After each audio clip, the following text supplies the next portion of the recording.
बैलगाड्या शर्यतीवरील बंदीला अखेर राष्ट्रपतींच्या स्वाक्षरी केल्यानं अवघ्या मराठी मुलखातील बळीराजा एकदम खुश झालाय। दावणीच्या सर्जाराजाला जीवापाड जीव लावणारा शेतकरी बैलगाड्या शर्यतीसाठी अक्षरशः वेडा होतो, परंतु बंदीमुळे त्याचं याडच पळालं होतं। आता या शर्यतीनं पुन्हा सुरू होणार आहेत जत्रांमधील बैल धावतील। फुफाट्यात आभाळाला भिडणारी भिर्र अशी आरोळी ऐकायला येईल। टोप्या आणि फेटे उडवत गुलालाचा अजून माखलेला जो बळीराजा दिसणार। एकूणच काय तर मातीत राबणाऱ्या हातांची तब्येत एकदम खुश होऊन जाणार। पाहूया हा स्पेशल रिपोर्ट।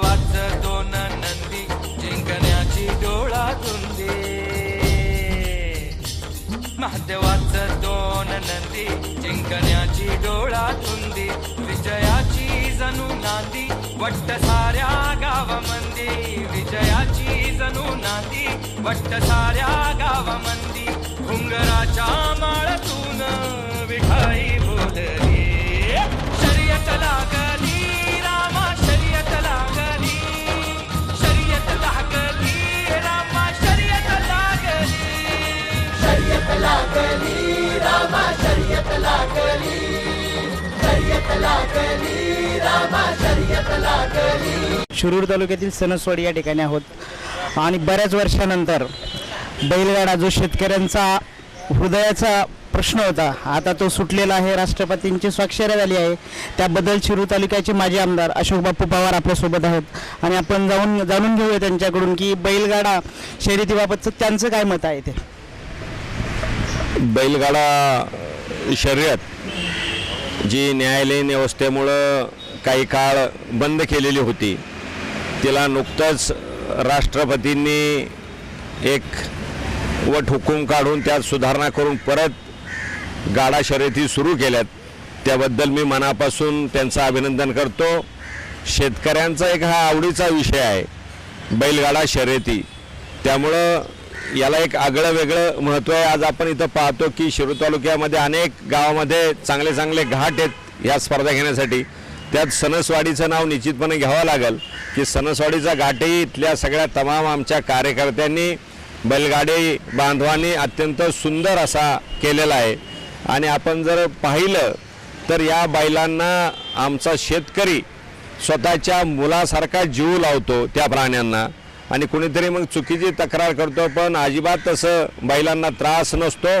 ह्या शर्यतीच्या बैलांना पळण्याचीच खरी एक हौस त्यांना पण असते आणि त्यामुळे शेतकरी वर्गामध्ये याची फार मोठ्या प्रमाणात या शिरूर तालुका असेल, हवेली तालुका असेल, अनेक शेतकरी बांधव या बैलगाडा शर्यतीशी जुळलेले आहेत। बैलगाडा ही एक त्यांच्या जिव्हाळ्याचा विषय असल्यामुळे त्यात ते अत्यंत स्फूर्तीनं भाग घेत असतात। मोठमोठे पुरस्कार गावोगावी ठेवत असले तरी पुरस्कारासाठी नाही, परंतु त्या बैलांच्यातलं जे गुण असतील ते दाखवण्यासाठी, आणि त्यासाठी महाराष्ट्रातला आपण म्हणतो की खिलारी जात जी आहे तो खिलार बैल हा याच्यासाठी प्रसिद्ध आहे। आता म्हैसूरचा खिलार पण काही लोक वापरतात, त्यामुळं हे बैल पळण्याच्या स्पर्धेमध्ये नेहमी अग्रेसर असतात। काही आता आपल्या गावाकडचे जे लोकल ब्रीड आहेत ते सुद्धा याच्यामध्ये भाग घेतात, ते चांगली बैल पळत असतात। अनेक आगळा वेगळा आनंद आज ह्या नवीन आपल्याला कायद्यात सुधारणा झाल्यामुळं तमाम शेतकरी बांधवांना झालेलं आहे। त्याचं स्वागत सगळीकडे तमाम आमचा शेतकरी बांधव करीत आहेत। जत्रा म्हटलं की कुस्त्यांचा आणि तमाशांचा फड, तसंच बैलगाड्या शर्यती आल्यात। मात्र न्यायालयानं शर्यतींवर बंदी घातल्यानं जत्रांमधील जानच गेली होती, पण राष्ट्रपतींच्या त्या एका स्वाक्षरीनं आता बैलगाड्या शर्यतींमध्ये अजून नवजीवनाची फुंकर मारली आहे। या निर्णयामुळे ग्रामीण चलनास अजून उभारी येणार। या शर्यतीमुळे बळीराजाला अच्छे दिन आलेले आहेत। आज शर्यती पुन्हा चालू झाल्यानं बाजारात बैलांना अजून मागणी वाढणार आहे, याचा फायदा शेतकऱ्यांना होणार। या निर्णयाचं ग्रामीण भागातून स्वागत करण्यात येत आहे। बैलगाड्या शर्यतीनं शर्यतीचे घाट अजून बैलांनी गजबजलेलं दिसून येणार आहे। या माझ्या बळीराजाच्या बैलगाड्या शर्यतीचं निर्णयामध्ये अनेक राजकीय चढाओढ झाली, पण शेवटी विजय झाला तो माझ्या बळीराजाचाच। आता नव्यानेच बैलगाडा शर्यती पुन्हा चालू झाल्यामुळे आमचा गाडी मालकांचा शेतकरी बांधवांचा एवढा आनंद गगनात मावेनासा झालेला आहे।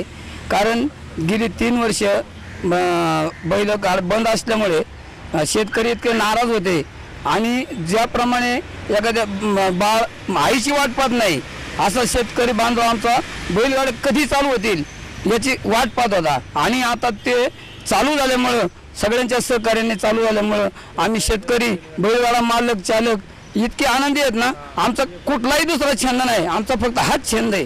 तर त्याच्यासाठी आम्ही चालू केल्याबद्दल सर्वांना धन्यवाद देतो की ज्यांनी आमच्यासाठी हा खेळ परत चालू केला आणि बैलवांना नवीन जीवन मिळालं. हे जर गाडी चालू झाली नसते तर जनावर पाहायला मिळाली नसती. एवढंच मी सांगू इच्छितो. सांगण्यासारखं खूप आहे. त्या बैलांना किती जीव लावतात. आता आमदार साहेबांनी सांगितलं की पोरापेक्षा पण जास्त दूध पाहतो आम्ही स्वतः. आता बैलाला मी दूध पाहतो वासराला. पण हे जास्त सांगायची काही गरज नाही, सगळेच गाडीवाले करतात. आता 3 वर्ष गाडं बैल मालकाने विकली नाही. बैल 17, 18 काही माणसं बैल आहेत, काही 4, 5, 6, 7, 8 बैल आहेत.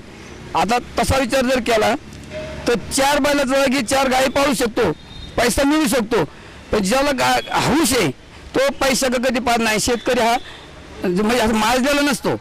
शेतकरी फक्त नावासाठी बैलांची जोपासना करून बैलाला जोपासना करतो, त्यांना खायला घालतो, फक्त नाव आणि बैलांचा सांभाळ करण्यासाठी.